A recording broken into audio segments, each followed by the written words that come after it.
तुम्हारे चेहरे पर इतनी प्रसन्नता क्यों है? कारण क्या है तुम्हारी प्रसन्नता का?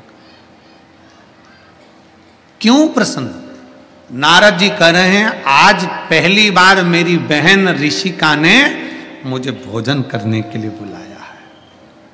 अब जरा विचार करिएगा, बहन के दरवाजे पर, संत के दरवाजे पर, गुरुजन के दरवाजे पर, परमात्मा के दरवाजे पर या किसी तीर्थ में जाना तो अपने चेहरे को प्रसन्न कर कर जाना कि मैं अपनी बहन के घर जा रहा हूं। प्रसन्नता है सतगुरु के यहां।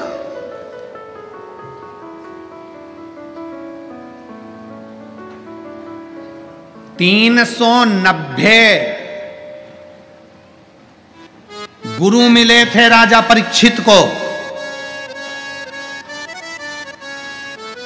कोई कहता है कि मैं यज्ञ करवाऊंगा, मेरे पास बैठो। कोई कहता है मैं अनुष्ठान करवाऊंगा, मेरे पास बैठो। कोई कहता है मैं ये करवाऊंगा, मेरे पास बैठो।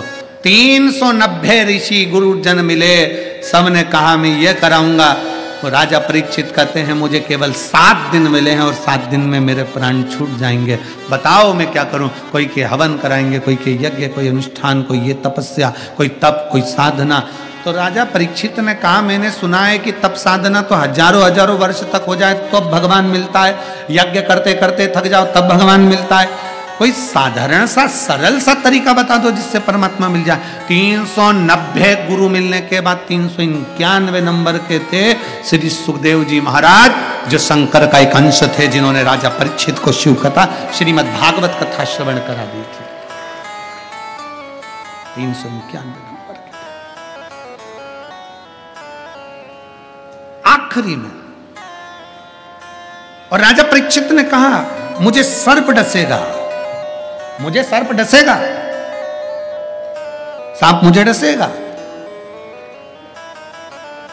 तो राजा परीक्षित के शब्द सुनकर भगवान शंकर के, जिन्होंने शंकर भगवान के मुख से कथा सुनी हो, तोते के बच्चे के रूप में अंडे में से बाहर निकलकर कथा जो सुने हो, वो तोते के बच्चा सुखदेव के रूप में जो प्रगटा हो, जिसने शिव जी के मुख से कथा सुनी हो, फिर उसको दूसरी कथा का स्मरण नहीं होता। जो एक बार भगवान शंकर की कथा में डूब जाता है ना, तो टीवी पर भी वो रिमोट लेकर वो शिव पुराण ही ढूंढता रहता है कि कब मिलेगी कथा सुन। कह दिया सुखदेव जी महाराज ने राजा परीक्षित से, परीक्षित सुन, तुझे 7 दिन मिले, 7वें दिन तक्षक नाग डसेगा। सारे महाराजों ने तुझसे कह दिया कि कथा हम तुझसे यज्ञ करवाएं, अनुष्ठान करवाएं, ये करवाएं, वो करवाएं, पर मैं सुखदेव तुझसे कहता हूं ये मत सोचना कि मैं तेरे प्राण बचा लूंगा। मरेगा तो तू पक्का, निश्चित है कि तुझे मरना है, पर इतना जरूर है कि मरते समय तुझे संसार का भान नहीं होगा, परमात्मा का भान होगा अगर मैं कथा सुना दूंगा।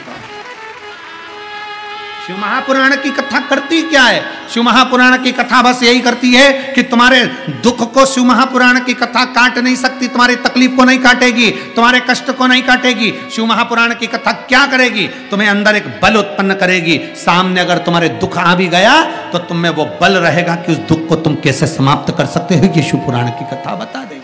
इसलिए सारी समस्या का हल एक लोटा जल।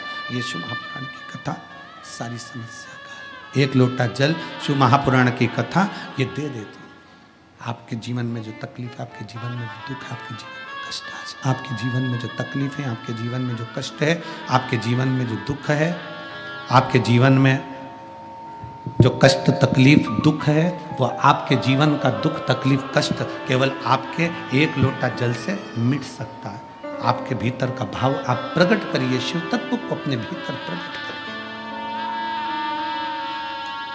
अपने भीतर शिव तत्व को प्रकट करिए।